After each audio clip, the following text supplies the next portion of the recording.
Happy Sunday, everyone, and welcome to Unity of Kern County on the 17th day of September 2023. Today, we are going to look at the message about one of the absolute that everyone deals with in their lives. And before we start, we honor that presence of God as we best understand that presence in our life and in our affairs by praying the Charles Fillmore prayer in the presence. I am now in the presence of pure being and immersed in the Holy Spirit of life, love, and wisdom. I acknowledge your presence and power, O blessed Spirit. In your divine wisdom, now erase my mortal limitations, and from your pure substance of love, bring into manifestation my world according to your perfect law. And so it is. Well, it has been said that the only absolute in life is death. However, there is another absolute that we all get to deal with before death comes knocking, and that absolute is change. From the moment of our inception in the womb, we've all become involved with the activity that we call change.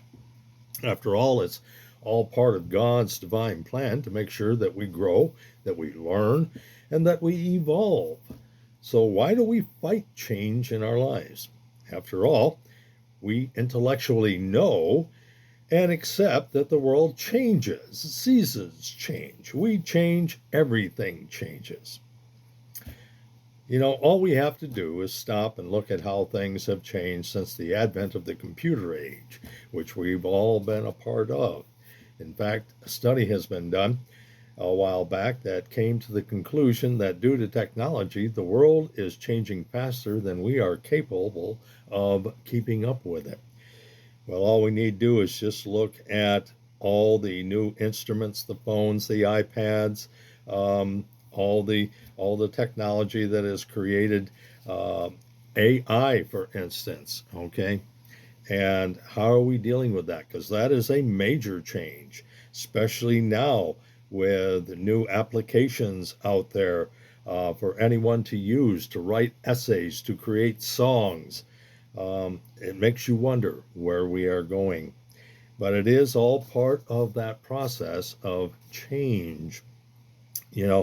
Robert Brummett, the past chair of pastoral studies and skills at Unity Institute, authored a book called Finding Yourself in Transition, Using Life's Changes for a Spiritual Awakening. And he writes, and I quote, change is an inevitable part of our human experience. Most of us who live today are witnessing and experiencing more changes in the few years than our grandparents did in the course of their entire lifetime. These changes continue to occur at an ever increasing rate. Indeed, it appears as if time itself has somehow speeded up. He goes on to say, rapid changes are occurring not only in the world around us, but also in the world within us.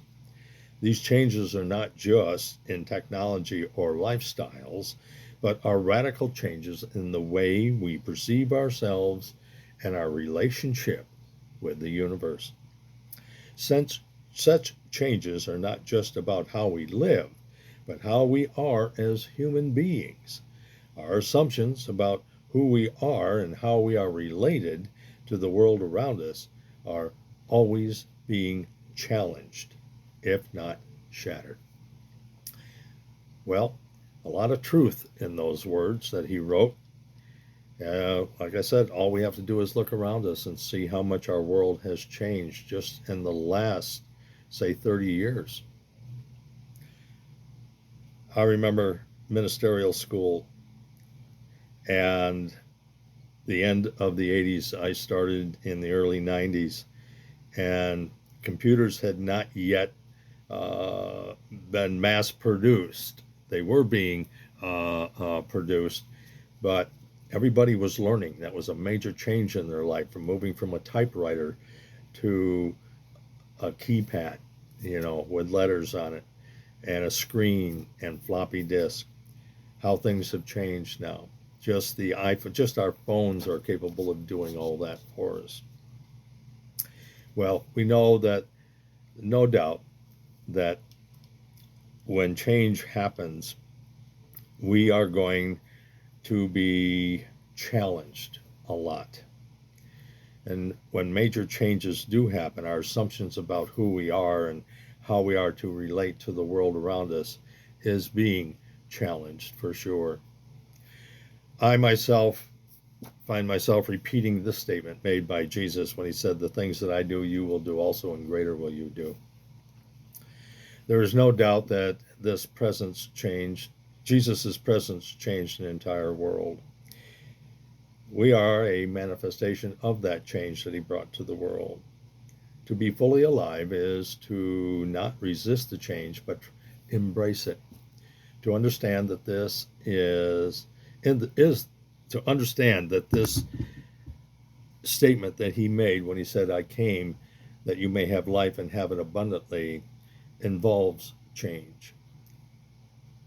And to do this, we must allow ourselves the opportunity to embrace that absolute called change.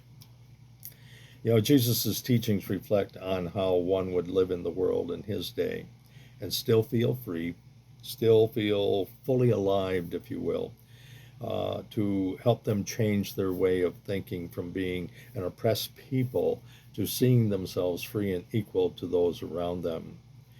Now, history has always shown that there are two classes of people in that time, the very rich and the very poor, with a master slave mindset of belief, for there was no middle class.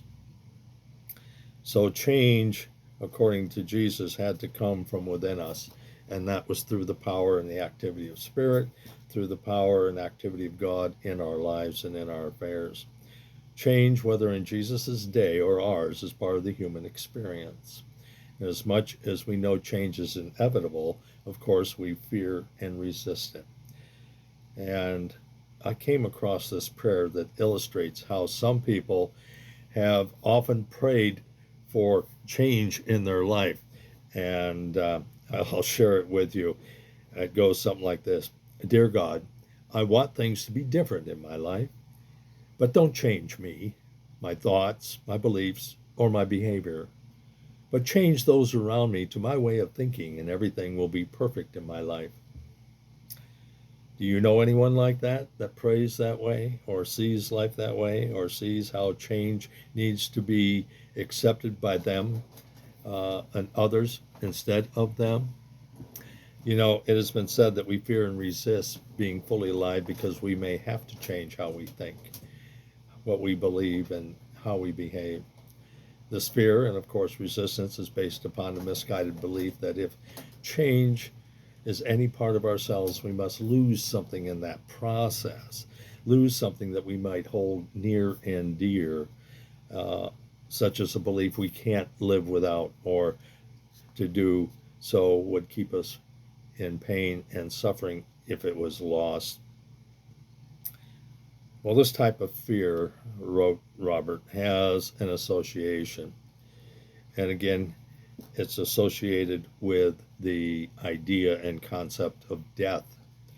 Um, and he writes, and I quote again, "Many of the changes we experience feels almost worse than death itself. Indeed, every change is a type of death, a death to an old way of living or being. Yet, ironically, change, a dying to the old, is one of the defining characteristics of growth. To live is to grow is to change is to die to the old. To be fully alive," he continues, "we must be willing to be changed, to surrender into the moment without resistance, to be willing, as St. Paul put it, to die daily." And he said that, I die daily. And so, what does that mean, to die daily? Well, it's a process, if you will, of non resistance to change, of having the ability to release any attachment to an old concept, belief, idea that keeps you from advancing into something new, better, even more rewarding. As you allow yourself to embrace that absolute, that is called change. You know, to die daily is, of course, a form of surrender. And yes, surrender is hard for many people to put into practice because, on some level of consciousness, it brings up a negative experience of being a victim, if you will, or feeling powerless. However, Jesus taught that surrendering to change is not always a negative event in one's life. A great affirmation when faced with change in one's life can be as simple as this: I still have the freedom to respond to this experience on my terms. Surrendering does not mean to become doormat or subservient to someone else. However, it's just the opposite. So here are a few insights I'm going to share with you that may help you or someone you know that is fighting the changes in their lives. The first one is, of course, to surrender fully to the changes, no matter how they are appearing in one's life. That is to be open in a deep way to each experience of life, including the fear and how you feel about it. Two, it allows you to agree to let go of your attachment to what others may think about the situation or how you may think you should behave in any given situation or circumstance. After all, it is your process, it is not theirs. So you must have that freedom to let go of any attachment that is not serving your needs, both physically, mentally, or spiritually. Three, to look at being willing to see each aspect of the change as it arises in you, not denying it and not condemning it, but just looking at it and seeing what the lesson is and how that change can be a positive in one's life. Number four, when you do that, it allows you to observe each thought, feeling, desire, memory, and of course, physical sensation. And once you've been able to do this, then you can let each one of them go and to release them to, say, your higher power, release them to spirit, release them back to God. And when you do that, that enables you to allow the divine flow of energy. And this is number five. The divine flow of energy that is God, so that God can be working in and through you to manifest that change into something better in your life and in your affairs.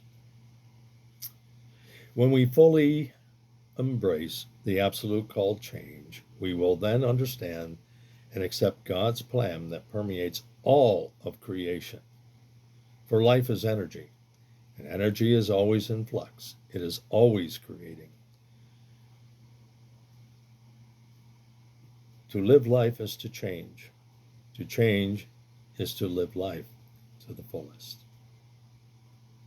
Well, I want to thank you all who follow me on Facebook and also on my YouTube page, Unity of Kern County.